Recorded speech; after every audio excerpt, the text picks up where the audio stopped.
নমস্কার বন্ধুরা, ট্রাভেলিস্ট চ্যানেলে আপনাদের সকলকে স্বাগত।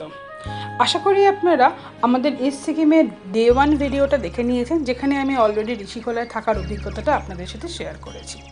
তো আমাদের ডে 2 এর গন্তব্যস্থল ছিল নিমাচেন। তো ঋষিখোলা থেকে আমরা যাত্রা শুরু করে নিমাচেন যাওয়ার পথে আমাদের কিছু সাইট সিইং ছিল, যেগুলো আমরা কভার করেছি। প্রথমেই ছিল সিদ্ধিবিনায়ক টেম্পল। তো সিদ্ধিবিনায়ক টেম্পল মূলত গড়ে উঠেছে সিদ্ধিদাতা গণেশকে কেন্দ্র করে। এছাড়া সমুদ্র মন্থনের পৌরাণিক কাহিনী খুব সুন্দরভাবে সেখানে ফুটিয়ে তোলা হয়েছে। এই সিদ্ধিবিনায়ক টেম্পল কভার করেই আমরা পৌঁছে গেলাম রংলি মার্কেট, যেটা সিকিমের একটি মার্কেট এবং যেখানে সমস্ত রকম জিনিস আপনি পাবেন। মেডিসিন থেকে শুরু করে গার্মেন্টস, শুজ, রেস্টুরেন্ট, হোটেলস, আপনি সবই পাবেন। তো আমাদের ড্রাইভার দাদারা বলে দিয়েছিল যে এর পরে আমাদের কেনাকাটা করার খুব একটা সুযোগ থাকবে না ইস্ট সিকিমের পথে। তাই জন্য আমাদের যদি কিছু টোকেন গিফটস যা কিছু কেনার আমরা যেন রংলি মার্কেট থেকে কিনে ফেলি। তো আমরা আমাদের রিলেটিভসের জন্য, বাড়ির জন্য কিছু গিফটস কিনেই আমরা চলে গেলাম আরিচার লেক। এটা ঠিক নিমাচেন যাওয়ার আগেই আরিচার লেক। আরিচার বলে একটি জায়গা আছে, যেখানে অত্যন্ত সবুজ এই লেকটি অবস্থান করে। লেকটা বিস্তৃত লেক, চারপাশে সবুজ গাছ, অত্যন্ত মনোরম একটা পরিবেশ, তার সাথে প্রচুর মাছ, অসংখ্য মাছ। আপনি সারাদিন ওখানে দাঁড়িয়ে থাকলে আপনার চোখ জুড়িয়ে যাবে। লেকের সবুজ জল, তার সাথে কত মাছ।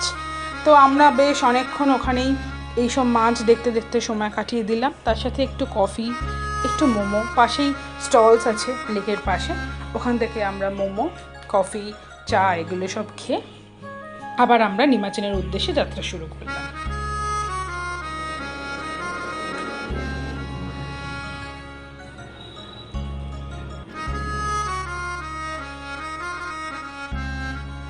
তো যাত্রাপথে আমাদের পরের সাইট সিইং পড়লো, সেটা হচ্ছে মনেস্ট্রি। যদিও মনেস্ট্রিটা বন্ধ ছিল বলে মানা সামনে বসেই ছবি তুলে নিয়েছে। এর পরের স্পট আমাদের ছিল কিউখোলা ফলস। তো কিউখোলা ফলসে বিশাল বিস্তৃত বা ব্যাপক ঝর্ণা সেটা বলবো না, বা বর্ষাকালে কীরকম হয় সেটা আমি ঠিক জানি না। তবে কিউখোলা ফলস বেশ ঝর্ণার জলে গিয়ে এসে রাস্তায় পড়ে সেই জলটা খুব সুন্দরভাবে বয়ে গিয়ে মিশেছে, দেখতে বেশ ভালোই লাগছিল।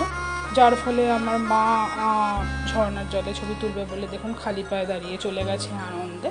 আশেপাশে স্টল রয়েছে, আমরা ওখানে একটু রেস্ট করলাম, টিফিন খেলাম, সব কিছু মিলিয়ে ছবি তুলে আমরা ফাইনালি আমাদের নিমাচেনের হোটেল হিল হোমস্টে লুজাংলাতে গিয়ে পৌঁছেছি। আমাদের এই হোমস্টেটা দেখতে বেশ ভালোই ছিল, কিন্তু আমরা যখন গিয়ে পৌঁছেছি তখন ছিল অ্যারাউন্ড 4টে বিকেলবেলা। তার সাথে প্রচণ্ড কুয়াশা এবং ঝিরঝির বৃষ্টিও শুরু হয়েছিল, যার ফলে দূরের জিনিস বিশেষ ভালোভাবে দেখা যাচ্ছিল না। অত্যন্ত ঠান্ডাও লাগছিল, হাড় কাঁপানো ঠান্ডা। আর সমস্যার ব্যাপার যেটা আমরা পড়েছিলাম সেটা হচ্ছে সিকিমে টানা 2 দিন বৃষ্টি হওয়ার ফলে সেখানে লোডশেডিং ছিল, পাওয়ার কাট ছিল, যার ফলে রুম হিটার, গিজার কিছুই কাজ করছিল না। আর এই ঠান্ডায় সমস্ত বয়স্কদের নিয়ে গিয়ে তারা রুম হিটার, গরম জল, গিজার কিচ্ছু পাচ্ছিল না। তো ব্যাপারটা বেশ কষ্টকর ছিল। যাই হোক, কোনোভাবে রাতটা কাটিয়ে সকালবেলা আমরা দেখলাম যে আকাশ একদম পরিষ্কার, বেশ অনেকটা পরিষ্কার, কারণ সারা রাত বৃষ্টি হয়েছে। আর আমাদের দেখুন 2টো জাইলো দাঁড়িয়ে আছে আমাদেরকে নিয়ে আমাদের নেক্সট গন্তব্যস্থল। আজকে আমাদের বেশ কয়েকটা সাইট সিইং ঘোরার আছে। সেই সাইট সিইংয়ের মধ্যে জুলুক, কুপুপ লেক, নাথাং ভ্যালি অন্যতম। তো নাথাং ভ্যালি বেরোতে গেলে আমাদের একটু সকালবেলাতেই বেরোতে হবে, কারণ তা না হলে নাথাংয়ে পৌঁছতে অনেকটা দেরি হয়ে যাবে। নাথাংয়ের ওয়েদার আবার ভীষণই আনপ্রেডিক্টেবল, কখনো ঝড়, কখনো বৃষ্টি, কখনো তুষার বৃষ্টি, কখনো খুবই মেঘলা, সব কিছু মিলিয়ে। সেজন্য আমরা নাথাংয়ের জন্য মোটামুটি রেডি হয়ে গেছি সকালবেলা 8টার মধ্যে। যদিও আমাদের এই দিনকে এখানেই স্টে করার কথা ছিল, কিন্তু কালকে রাতের অভিজ্ঞতা আমাদের বিশেষ ভালো ছিল না। তার সাথে খাওয়া দাওয়াটাও যে বিশাল ভালো ছিল এমনটা বলবো না। তাই আমরা আর স্টে করব না, আমরা বেরিয়ে পড়লাম নাথাংয়ের উদ্দেশ্যে। মাঝখানে কয়েকটা ছবি তুলে নিলাম।